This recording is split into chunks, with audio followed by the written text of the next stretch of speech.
Bonjour à toutes et à tous, on démarre ce tour de la presse sportive avec la suite des éliminatoires de la Coupe du Monde 2022 Zone Europe. Enfin, les Bleus renouent avec le succès après 5 matchs nuls d'affilée.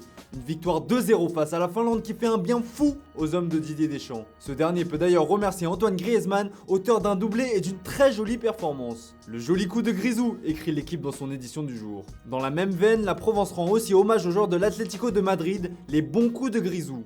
Griezmann relance les Bleus, écrit sobrement le Parisien. Le Mâconnais a été particulièrement vu durant la partie, avec son habituel abattage défensif, mais également offensivement, où il a réalisé plusieurs combinaisons de grande classe avec son compère Karim Benzema.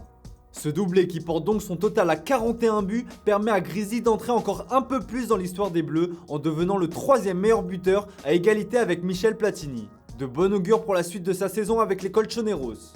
On poursuit avec le festival offensif des Pays-Bas face à la Turquie. Une démonstration de la puissance de feu des Oranges qui ont martyrisé la bande à Burak Yılmaz, 6-1. Sublime, s'enthousiasme Sport VRL dans ce mercredi matin.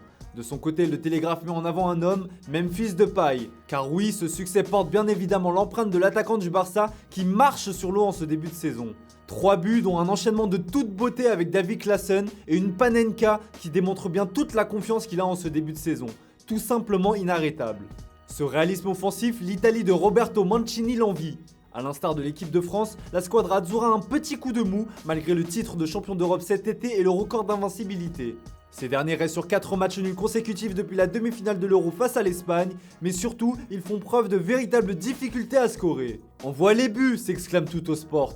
Du côté de la Gazzetta dello Sport, on demande une révolution en attaque. Rappelons-nous qui on est, peut-on lire. Et pour le Corriere, un homme pourrait mener cette révolution, il s'agit de Giacomo Raspadori, la nouvelle pépite du football italien. À seulement 21 ans, le joueur de Sassuolo pourrait donc se voir confier les clés de l'attaque. On prend la direction de l'Angleterre où la sélection des Three Lions s'apprête à affronter le deuxième du groupe I, la Pologne. Un succès permettrait aux hommes de Gareth Southgate de faire un grand pas vers la qualification. Pourtant, tous les voyants ne sont pas au vert. La cause, eh bien c'est l'avenir du sélectionneur qui inquiète les tabloïds anglais en ce mercredi matin. La fédération anglaise souhaiterait prolonger son contrat qui court jusqu'à la fin de la Coupe du Monde 2022, mais l'intéressé lui ne semble pas pressé.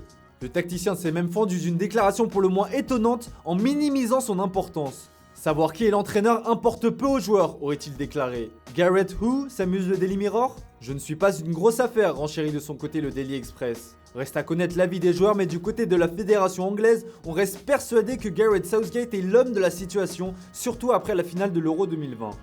On reste outre-Manche et l'image ne vous a certainement pas échappé. Cristiano Ronaldo a fait son grand retour à l'entraînement de Manchester United. Après avoir observé une quarantaine, le Portugais a foulé de nouveau le centre d'entraînement de Carrington. C'était également l'occasion d'entrevoir le premier échange entre le quintuple Ballon d'Or et son nouvel entraîneur Ole Gunnar Solskjaer. Voici Ronny, s'enchante le Daily Express, alors que le Daily Star est heureux d'accueillir un nouveau Ronaldo qui semble au top de sa forme et plus motivé que jamais. Les premiers pas de CR7 sous le maillot des Red Devils s'approchent à grands pas. On s'attarde un peu sur la une du Daily Star avec une information mercato. Comme on peut l'apercevoir en haut de page, Jürgen Klopp est sous le charme de Jude Bellingham, le milieu de terrain du Borussia Dortmund. Le tacticien de Liverpool en aurait même fait sa priorité pour l'été prochain. Les Red Devils seraient ainsi prêts à faire du jeune anglais le transfert le plus cher de son histoire, avec une offre avoisinant les 93 millions d'euros. La concurrence sera rude puisque Manchester United est également dans la course pour rapatrier la pépite au pays. Et on termine ce tour de la presse sportive en Espagne où Eduardo Camavinga va être officiellement présenté aujourd'hui par le Real Madrid. L'international français est arrivé hier dans la capitale espagnole et va tenir une conférence de presse à 12h30. De quoi émoustiller la presse espagnole comme on peut le voir sur la une du quotidien AS, l'avenir est ici. Un moment qui risque d'être fort en émotion pour le joueur de 18 ans qui semble vivre un rêve éveillé depuis sa signature. C'est un rêve de jouer au Real Madrid qui est le plus grand club au monde. J'ai hâte de découvrir le Bernabéu, même s'il faudra attendre encore un peu car il est en travaux, a-t-il notamment déclaré. Voilà, c'est tout pour ce matin, merci pour votre fidélité, on se retrouve tout à l'heure pour le traditionnel JT Foot Mercato avec Guillaume Vigier.